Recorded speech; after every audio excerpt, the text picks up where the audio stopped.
todos, meu nome é Marcela Ganhão, sou professora de língua portuguesa do curso Aprova Mais.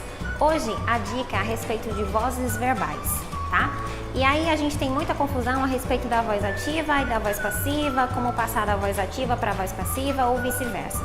Então hoje a gente vai tirar essa dúvida. Vamos lá! O que seria um verbo na voz ativa? A voz ativa é quando o sujeito ele pratica a ação. Então, vamos para o exemplo. Ele fez o trabalho. Nós temos ele sendo o sujeito e nós temos a ação de fazer o trabalho. Então, na voz ativa, sempre o sujeito ele pratica a ação. Na voz passiva, não acontece assim. O sujeito ele sofre a ação. Vamos para o exemplo. O trabalho foi feito por ele. Então, nesse caso, o trabalho é o nosso sujeito e nós temos aqui o chamado agente da passiva, que é quem realiza a ação na agente da passiva, tá? Então, nós temos também a voz reflexiva.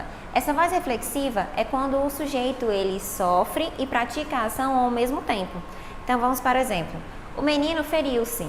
Então, ele praticou a ação de ferir, mas ele feriu a si mesmo. Então, essa é a voz reflexiva, tá? Então, essas são as três vozes verbais que nós temos.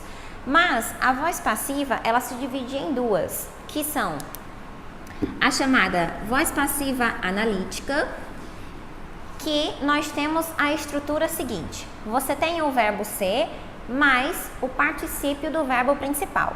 Então, essa voz analítica ela é formada dessa maneira. Exemplo, a escola será pintada. Nós temos o verbo ser e o particípio do verbo principal. E nós temos também outro exemplo. O trabalho é feito por ele. Temos o verbo ser e temos o particípio do verbo principal. Então, a voz passiva analítica é formada assim, pelo verbo ser mais o particípio do verbo principal.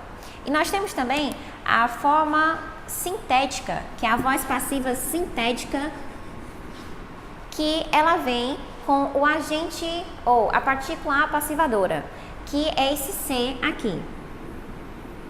Então, a partícula passivadora, ela vai estar constantemente na nossa voz passiva sintética. Vamos para os exemplos.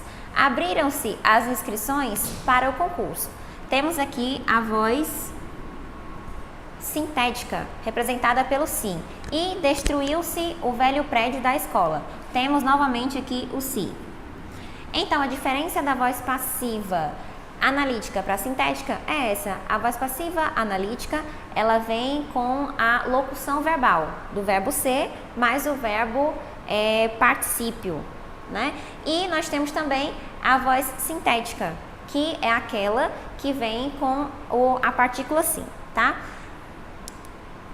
Quando é que a gente pode saber, como é que a gente pode saber como passar da voz ativa para a voz passiva? Essa é a confusão. Nós temos aqui um esquema. Esse esquema é bem simples. Nós temos em cima, a gente tem a voz ativa e aqui embaixo a gente tem a voz passiva. Como é que você faz essa transformação? Na voz ativa, nós temos aqui o exemplo. Alibaba pronunciou as palavras mágicas. Alibaba é o sujeito e as palavras mágicas é o objeto direto. Na voz passiva, nós temos as palavras mágicas foram pronunciadas por Alibaba. Notem que o sujeito da voz ativa, ele vai ser o agente da passiva na voz passiva. E o objeto direto na voz ativa, ele vai ser o sujeito da voz passiva. Então, sempre faça essa troca. Lembre desse X. Coloque primeiro a frase em cima, a voz ativa, e abaixo a voz passiva e lembre de fazer o X. O sujeito, ele vira agente da passiva e o objeto direto vira sujeito. E aí você não vai errar. Lembre de colocar aqui a sua locução verbal com o seu verbo no particípio, tá? Pessoal, essa foi a dica de hoje. Até a próxima!